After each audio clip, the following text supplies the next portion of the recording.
Hey, Warriors fans, I'm Scott Warris. It's time to preview another sports season on the cusp of beginning men's tennis. I know they had a couple matches back in the fall, but for all intents and purpose, it gets rolling here at the end of the week. Third-year head coach Jay Mastert joins us. Jay, I appreciate the time very much. Got to be really exciting. You've been doing this a long time, but now that the spring season begins in earnest on Friday down in Iowa, butterflies still go? You still got that little anxiety? Definitely. You ready to roll? Yeah, definitely. It's one of those things, I think with all sports, you practice and, you can't wait to get to that first match and kind of get things moving along here a little bit. So at some point, the practice is like, all right, let's do something that counts. That's right.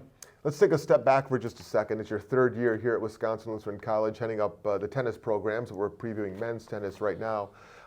This has been your life's work, your life's passion, maybe more than work. Absolutely. Take me way back, and you've been at this for over 40 years or so. What got you hooked, or who got you hooked? Yeah, well, I think the 70s got me hooked. I was a 12-year-old kid. All of a sudden, tennis boomed in the 70s. Connors and, Billie Jean King and Bobby Riggs and, and all the tennis. And it was everywhere. They were building tennis clubs in the area, and I said, just try it. And went and played for a summer, won my first tournament, decided to do something indoors and take it a little bit more seriously. And as I got to be 13 or 14, I started dropping, football, basketball, cross country, all the other things I did to play tennis. And went on, played high school tennis, went on to play college tennis at University of San Diego, Division I, and we were extremely good. We beat USC one year, we beat UCLA, so we're in the hotbed of tennis out on the West Coast, and it was a dream come true, sitting there alongside the ocean playing tennis all day. Well, it's interesting. That's a great visual, by the way. Exactly. I envy Especially that. Today, right? Yes, very much so here as we sit in late January, early February. You mentioned that era of tennis at the professional level, but just the culture. How would you compare and contrast it then to now? And as you've seen it grow, maybe dip and rise again, I mean, how would you kind of handicap the way the industry, the way the sport, the profession has grown and developed and evolved? Yeah, it's changed, it's developed, it's evolved so much. That was kind of the heyday. You could go down, you couldn't go to a public court in this area, this city, without waiting to get on a court. It was that busy. Every court was taken. Everybody was playing. It was kind of the in thing. They're building tennis clubs. Everybody's playing on a year-round basis. And, it went that way for a while. Soccer, two family incomes, all that started to affect it later on. More kids get into soccer. It's easy. It's relatively cheap. The indoor clubs are a little bit more expensive. Mom and dad start working a little bit more. That kind of killed daytime tennis a little bit. And so everything kind of gets pushed into the evening. And, it's changed a lot. Technology's changed. The sport has changed a ton. And now it's a sport where, by 13 years old, you basically have to say you're going to be a tennis player if you're looking to get a D1 scholarship. It's interesting you used the word technology. That was one of the things I had jotted down here. How has technology in tennis improved the game? Maybe it hasn't improved the game. Maybe it was better pre-technological advancements. How would you address that facet? I think I think for the most part, it's improved the game. It's made the game easier for the recreational player just picking up, because it's not an easy game, and I think that's the hard part about it, right? It's not just like kicking a ball or something. To get it in that square and be able to do that, that rectangle is pretty tough to do. Technology has made the rackets lighter, easier, the rackets bigger. The strings have been the biggest technological change in the last few years, especially at the higher levels, because the players can generate more spin and more pace. And technology at the pro level has been phenomenal, that they've eliminated linesmen. Everything now is a real call. The players aren't arguing with linesmen or anything. Maybe that takes some of the fun. At the same time, I know that takes the casual player who love watching McEnroe kind of, argue with people. It takes them maybe out of it. But the sport has changed a lot, and now the sport it's mental toughness, it's eating right, and it's fitness. The ball's being hit so hard, the fitness level is what really makes the difference now. And these guys are really athletes, and they're highly trained athletes. All right, let's bring it here back in-house to Wisconsin Lutheran College as you get set for your third season. What is this state, let's start here, what is the state of Warriors tennis as you see it right now, as you still really in your third year put your fingerprint on this program? Yeah, well, I think the state of Warrior tennis is really good.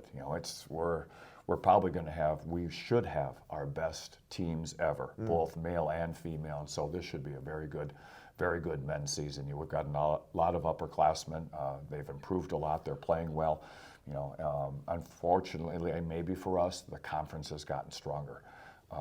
MSOE has gotten a lot of players. Cardinal Stritch, kind of that closing of that school. A lot of them went over to their school, and so it's going to be a very competitive conference this spring.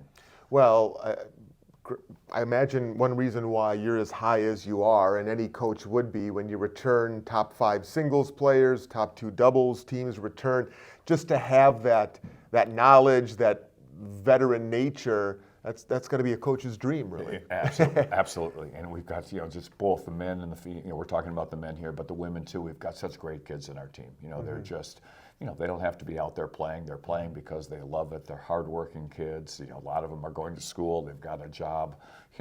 And still finding time to really dedicate themselves to the sport of tennis, which is kind of which is always awesome to see.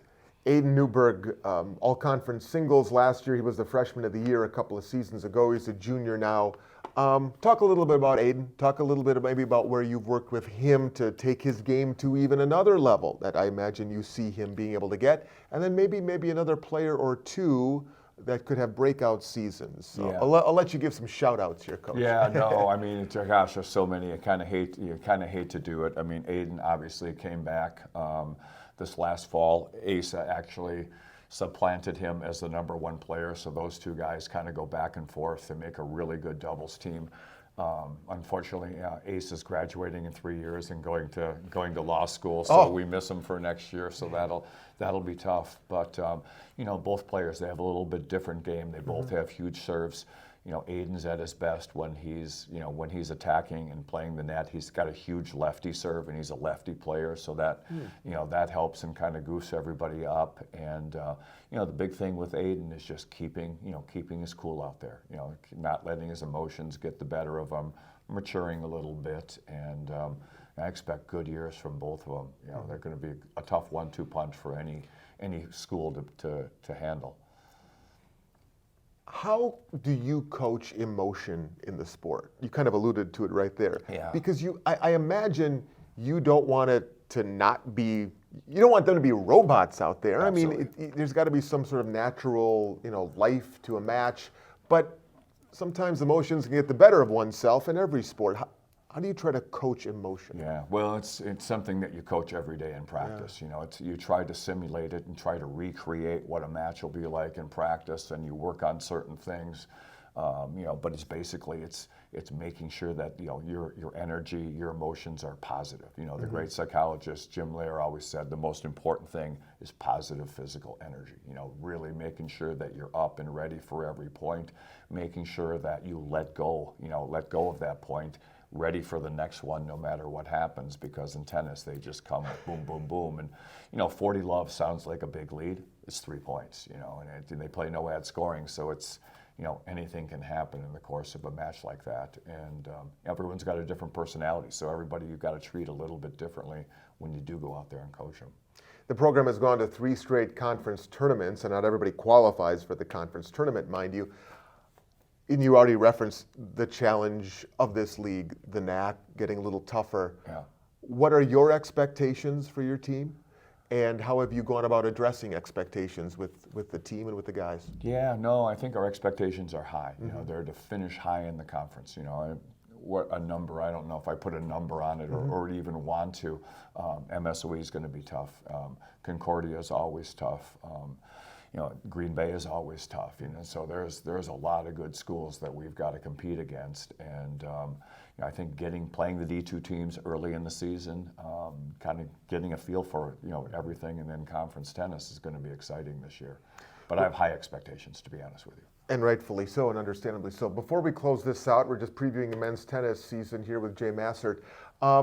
You have worked in the development of the sport with young people across the spectrum.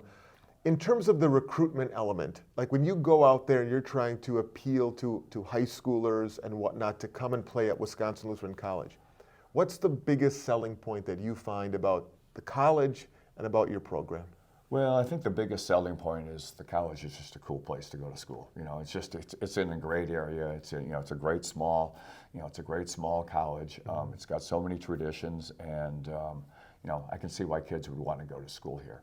As far as what I try to sell, just basically, that it's about the kids. We've got a full service program. This isn't just a season here or there. We start in September, we finish in May, and it's indoor tennis, it's outdoor tennis, and we're going to cover the spectrum of everything. And hopefully the kids see that.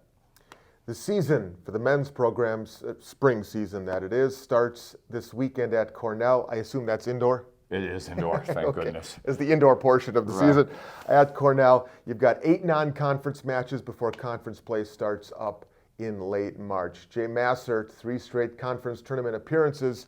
Good to talk to you. Nice to talk to you. All the best as Thank you get you. rolling, Thanks and we'll for do it having again down the line. Perfect. Warriors men's tennis gets going in earnest this weekend. Thanks for watching.